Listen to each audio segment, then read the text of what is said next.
พี่จะได้ในពេលដែលគេនៅឃើញ clean steak សាច់គោអីគឺកម្ររំលងកន្លែងគាត់ដែរបងប្អូន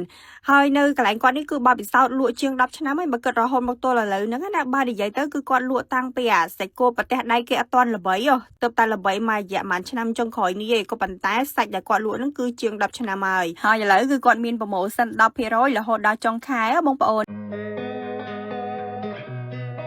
សម្រាប់ហាងដែល Twister មកនេះគឺមានឈ្មោះថា Libby Steak គឺនៅក្នុង Eden បឹងកក់តែម្ដងបងប្អូនហើយសម្រាប់ Twister ទៅផ្ទាល់នឹងគឺគាត់ធានាតែម្ដងកន្លែងគាត់គឺជ្រើសរើសសាច់គោអាមេរិក 100% គាត់ជូនទៅមើលដល់កន្លែងគាត់ទុកដាក់ហ្នឹងណាគឺថាមើលតែផ្លាកទៅគឺដឹងហើយបងប្អូនអញ្ចឹងមិនថានៅកន្លែងនេះគឺគាត់ធានាតែម្ដងទៅលើគុណភាពសាច់គោអាមេរិករបស់គាត់មិនមែនអះអាងតែមាត់ទេណាគឺសាច់នៅទីនេះគឺយើងអាចទុកចិត្តបានមិនមែនជាប្រភេទសាច់គោបកកនាំចូលពីណាពីណីអត់មានប្រភពច្បាស់លាស់ទេហើយដោយដែលពុកម៉ែបងប្អូនបានឃើញអញ្ចឹងនៅពេលដែលគេនៅឃើញ clean steak សាច់គោអីគឺគេតែងតែទៅកន្លែងគាត់ឯងបើសាច់គាត់លក់នៅក្នុង Eden ហ្នឹងចូលជិត10ឆ្នាំហើយបងប្អូនបាននិយាយទៅគឺគាត់លក់ដាច់មែនតើហើយជាពិសេសអ្នកដែលចូលចិត្តញ៉ាំ steak សាច់គោអីគឺតែងតែមកនេះ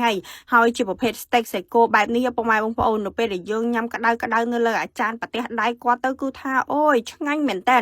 បើសាច់គាត់លក់ហ្នឹង Twister តាមដែលដឹងទៅគឺគាត់លក់តាំងពីអាសាច់គោប្រទេសដៃគេអត់ទាន់ល្បីនិយាយទៅគឺថាអាបែបសាច់គោនៅលើប្រទេសដៃហ្នឹងគាត់លក់យូរហើយបងប្អូនហើយគាត់និយាយប្រាប់ថាប្រទេសដៃដែលដាក់សាច់គោដាក់អីឲ្យយើងញ៉ាំហ្នឹងគាត់លាងសិតទៅនៅក្នុងម៉ាស៊ីនមានក្រឹកក្រំក្បួនខ្នាច់ត្រឹមត្រូវណាហើយពាក់ព័ន្ធទៅនឹងសាច់គោបែបនេះយើងអាចញ៉ាំជាមួយនំប៉័ងក៏បានហើយគេមកសេតគេហ្នឹងជាមួយបន្លែមានអីទៀតហើយសម្រាប់តម្លៃវិញក៏យើងអាចទទួលយកបានដែរពុកម៉ែបងប្អូនដែលមួយសេតចាប់ពីដូចជា$7ឡើងទៅប៉ុន្តែអាស្រ័យទៅលើមុខដែលយើងហៅទេហើយសម្រាប់សាច់គោនៅទីគឺមានច្រើនរសជាតិពុកម៉ែបងប្អូន Twister ហៅ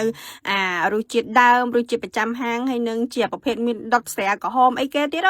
ហើយក្រៅពីហ្នឹងក៏មានជាប្រភេទស៊ុបក៏ដូចជាសាច់អាំងដែរគ្រាន់ថាអានេះជាអាហារបន្តបន្ទាប់បើសិនជាយើងចង់ញ៉ាំជាប្រភេទសាច់អាំងឬមួយក៏ទឹកស៊ុបក្តៅៗអីគឺថាយើងអាចហៅបន្ថែមបានអញ្ចឹងណាបើសិនជាយើងមកញ៉ាំអាហារនៅទីនេះគឺយើងអាចទុកចិត្តបានបងប្អូនដោយសារតែគាត់ធានាម្ដងហើយម្ដងទៀតថាសាច់នៅកន្លែងគាត់គឺគាត់គិតមែនទែនទៅលើ quality នឹងហើយសម្រាប់តម្លៃ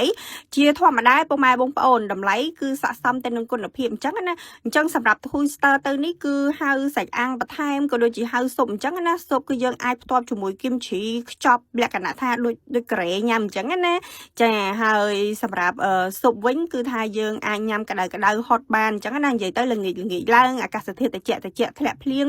នឹកឃើញចង់ញ៉ាំជាប្រភេទស៊ុបក្តៅអត់ដឹងទៅណាគឺអាចមើលទីនេះបានដែលនៅកន្លែងគាត់គឺចាប់ផ្ដើមបើកពីម៉ោង10កន្លះព្រឹករហូតដល់ម៉ោង9កន្លះយប់អញ្ចឹងចន្លោះពេលហ្នឹងគឺយើងអាចទៅបានណាបងប្អូនប៉ុន្តែអ្វីដែល Twister សង្កេតឃើញហ្នឹងគឺគេពេញនិយមទៅពេលល្ងាចពេលយប់អីអញ្ចឹងណារបៀបថាជាមាន steak សាច់គោមានស្រាក្លុកស្រាក្រហមឬមួយក៏យើងចេញពីមើលកុនហែវអីគឺថាអាចចូលកន្លែងគាត់បានបាយ